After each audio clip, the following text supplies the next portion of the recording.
हुस्न वालों का ही आदत बुरी है, दिल में प्यार है मगर बगल में छुरी है, क्योंकि जमीन से फलक पे बयान करते हैं, कटार की उंगलियां शहीदों में नाम करते हैं। शंभू बाबा ये भूल जाने की बात करती है और हम जाने की बात करती है। मैं तो करता हूँ प्यार की बातें मगर तुम कमाने की बात। भाई यूट्यूब और अपना लोग का हमारे चैनल के माध्यम से सबके प्रणाम बा। हमार बड़ी समय को देखते हुए हां ये को गाना गाई आ गई लो बाबा दू को गाना सब लोग बोले हम गाई। हां तू को गाई ना तो ये जैसे कहते हैं आंदोलन कराई। हां कि कहां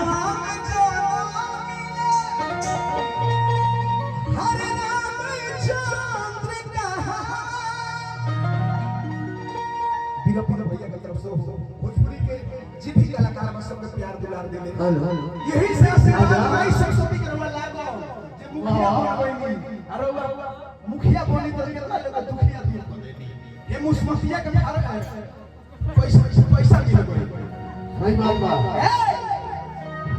कहे बता हां कि कहां में जाना मिले रे चोर कहां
भाई बाबा गार्जियन की तरफ से आई 500 रुपया विकास सिंह भैया की तरफ से इज्जत से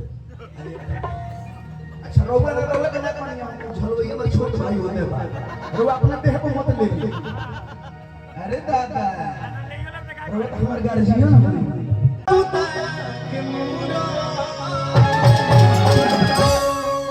ये बाबा होए करे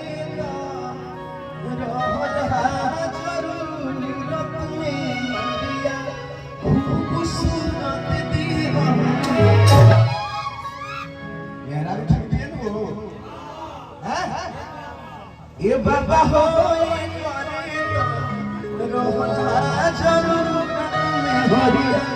खूबसूरत।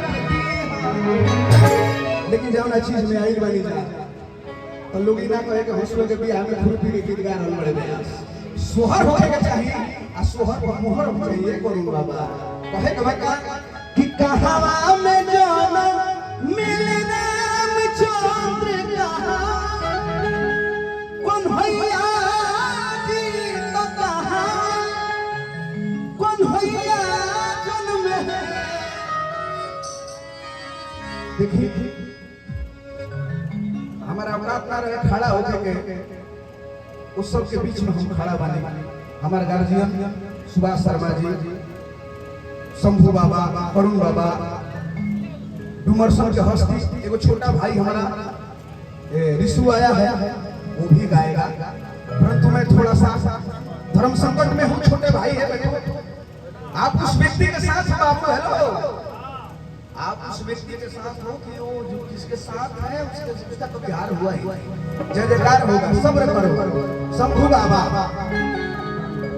कहे के बाद कि कहां में जाना